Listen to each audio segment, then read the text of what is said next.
तो बेटा next question है हमारा, crystal field stabilisation energy for high spin d for octahedral complex.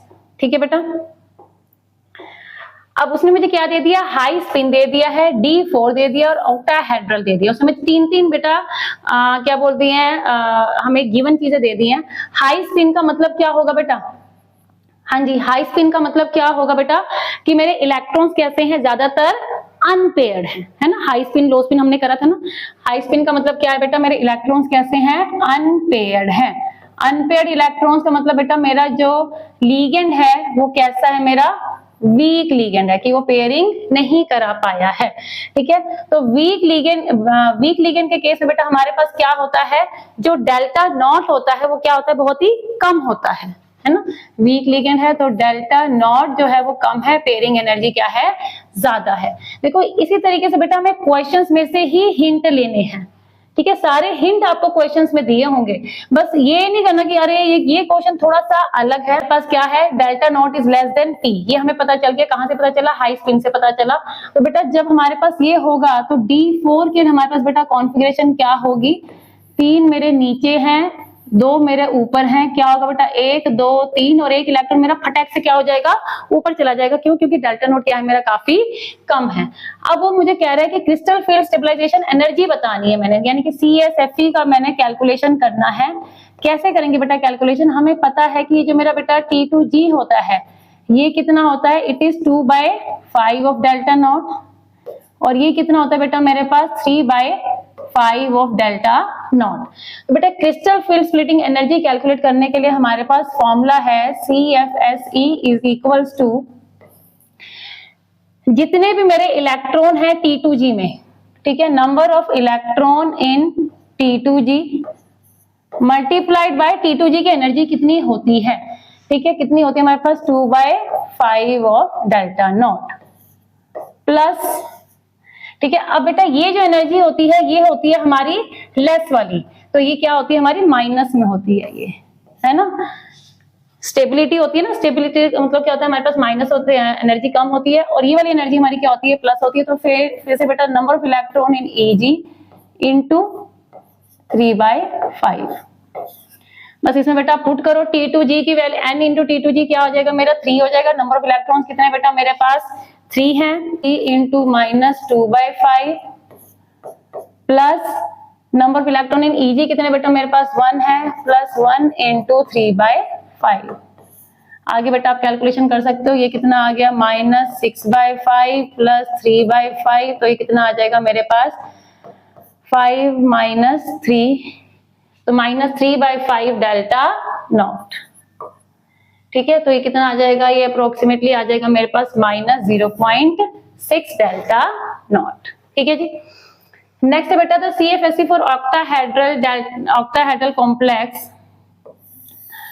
Octahedral के लिए बेटा हमारे पास CFSE की वैल्यू इतनी है, तो किसके लिए पूछ रहा है बेटा, टेट्राहेड्रल के लिए पूछ रहा है। हमें पता है ये फॉर्मूला तो हमें याद रखना है कि delta nought is equal to 4/9 of delta T।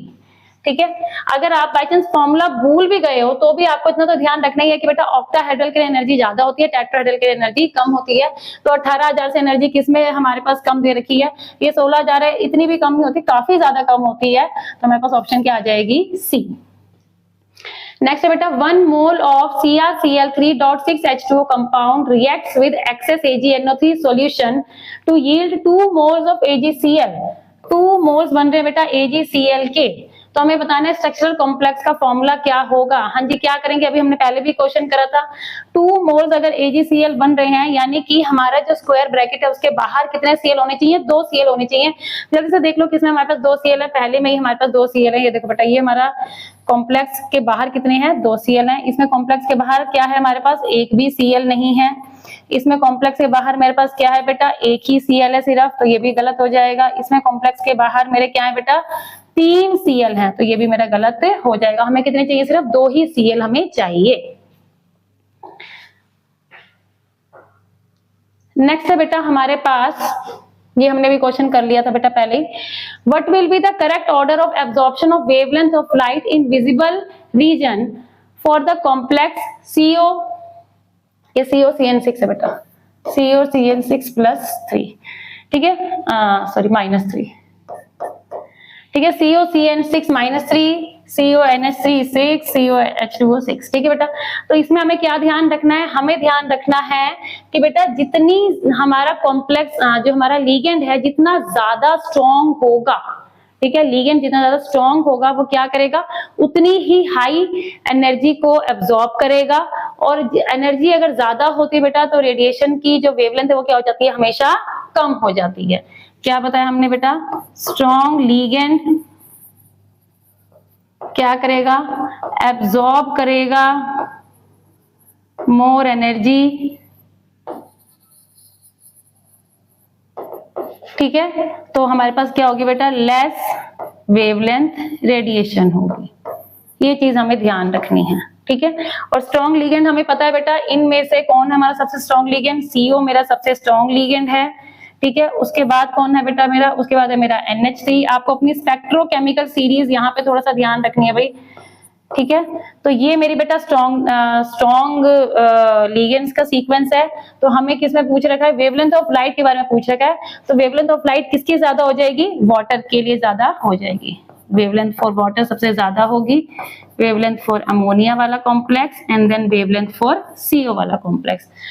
तो हमारे पास बेटा कौन सा ऑप्शन हमारा करेक्ट हो जाएगा, हमारा करेक्ट हो जाएगा ऑप्शन नंबर C, ठीक है। यही याद रखना है आपने कि स्ट्रॉन्ग लिगेंड जो है अब्सॉर्ब करेगा हाई एनर्जी को, तो उसकी वेवलेंथ क्या होगी, हमेशा कम होगी।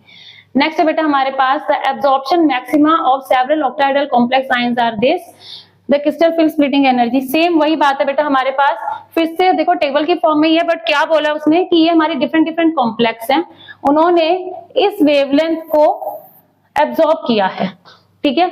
अभी अभी हमने क्या बोला था, स्ट्रॉन्ग लिगेंड होगा तो वेवलेंथ, तो एनर्जी ज्यादा और वेवलेंथ कम। तो उसने क्या पूछा है कि एनर्जी, स्प्लिटिंग एनर्जी किसमें ज्यादा होगी, किसमें सबसे ज्यादा स्प्लिट वो करेगा। तो सबसे ज्यादा स्प्लिट किसमें करेगा, जिसमें वेवलेंथ क्या है, सबसे कम है। तो हमारे पास कौन सा ऑप्शन हो जाएगा, CN जो वाला ऑप्शन हमारे पास हो जाएगा, ठीक है। अभी अभी हमने करा था ना कि हमारे पास अगर एनर्जी ज्यादा है, क्या बोला था हमने कि एनर्जी अगर ज्यादा है तो वेवलेंथ कम, इसी का उल्टा अगर कर देंगे कि एनर्जी कम है तो वेवलेंथ क्या हो जाएगी, हमारी ज्यादा हो जाएगी, ठीक है। तो हमारे पास क्या पूछा उसने, एनर्जी सबसे ज्यादा कहां पर होगी, तो जिसकी वेवलेंथ क्या होगी, सबसे कम होगी। नेक्स्ट बेटा हमारे पास मैच करने हैं हमने, हमें इस साइड दे रखे हमारे लिगेंड्स और इस साइड दे रखे उनकी डेंसिटी। तो ADT है तो हमारा हेक्साडेंटेट है, हमें पता ही है, बिल्कुल एकदम याद रखना है। HCN हमारे पास क्या है बेटा, एम्बीडेंटेट है, ठीक है। HCN होता, NO2 होता, CN होता, ये हमारे पास क्या है, हमारे एम्बीडेंटेट है। GLY, चलो GLY शायद आप लोगों ने पहली बार सुना होगा, अभी बता देते हैं इसको भी क्या है। और NH3 तो हमें पता है हमारा क्या होता है, यूनिडेंटेट होता है। तो वैसे तो ऑलमोस्ट हमें सारा पता चल गया है, पर GLY जो होता है बेटा, दिस इज माई ग्लाइसिनेट, ये मेरा ग्लाइसिनेट लिगेंड होता है।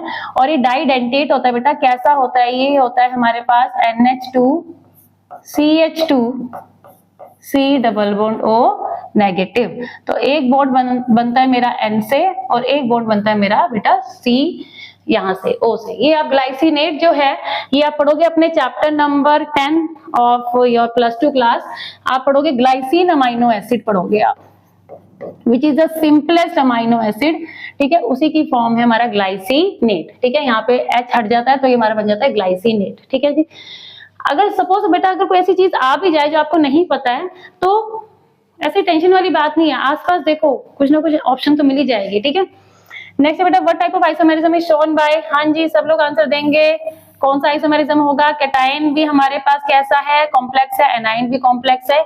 ये मेरा एक ही कंपाउंड है बेटा, ठीक है, और ये भी मेरा एक दूसरा कंपाउंड है, इसी का ही आइसोमर है। इसमें भी मेरा कैटायन कॉम्प्लेक्स है और एनायनिक कॉम्प्लेक्स है। जब भी मैंने बताया था मेरे पास 2 स्क्वायर ब्रैकेट दिख जाएं तो मेरे पास कौन सा आइसोमेरिज्म होता है, कोऑर्डिनेशन आइसोमेरिज्म। देखो कैसे पता चला हमें, यहाँ पे CO के साथ NH3 है और CR के साथ CN है। यहाँ पे क्या हो बेटा, बस मेरे लिगेंड एक्सचेंज हो गया, CR के साथ NH3 आ गया, CO के साथ CN आ गया है, ठीक है। तो मेरे एनायंस एक्सचेंज हो गए हैं, कोऑर्डिनेशन जो है मेरा, कोऑर्डिनेशन जो बॉन्ड है वो मेरा क्या हो गया, चेंज हो गया है, इसलिए इसका कौन सा आइसोमेरिज्म हो गया, कोऑर्डिनेशन आइसोमेरिज्म। नेक्स्ट में आपने बताना बेटा विच एनालॉजी इज करेक्ट।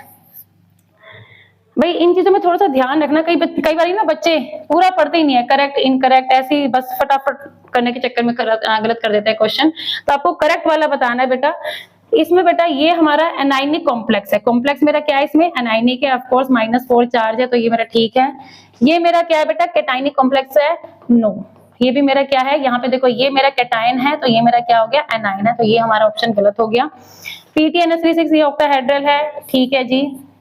ZnNH3 ये मेरे पास टेट्राहेड्रल है, ठीक है। ये मेरे पास बेटा NiCl4-2 डायमैग्नेटिक। अब इनको आपको भाई करके देखना पड़ेगा एक बारी। वैसे तो देखो हमें कैसे पता चलेगा बेटा, Cl जो होता है मेरा, अगर मैं फटाफट करना है, ये मेरा Cl क्या होता है वीक लीगेंड होता है। वीक लीगेंड के केस में बेटा मेरे पास क्या होता है पैरामैग्नेटिक बनता है, तो डायमैग्नेटिक नहीं बनता है। Cn मेरे पास क्या है बेटा स्ट्रॉन्ग लीगेंड है, स्ट्रॉन्ग लीगेंड के केस में क्या बनता है डायमैग्नेटिक बनता है, पैरामैग्नेटिक नहीं बनता है, ठीक है। पूरा सॉल्व करने की हमें जरूरत यहाँ पर नहीं है। फिर से बेटा यहाँ पर देखो F दे रखा है, F मेरे पास क्या है एक वीक लीगेंड है,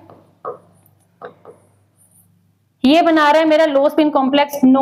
वीक लीगेंड हमेशा क्या बनाता है हाई स्पिन बनाता है। Cn मेरा क्या है बेटा फिर से स्ट्रॉन्ग लीगेंड है, और स्ट्रॉन्ग लीगेंड क्या बनाता है मेरा लो स्पिन बनाता है, ये भी मेरा गलत है, तो ऑप्शन बी इज करेक्ट।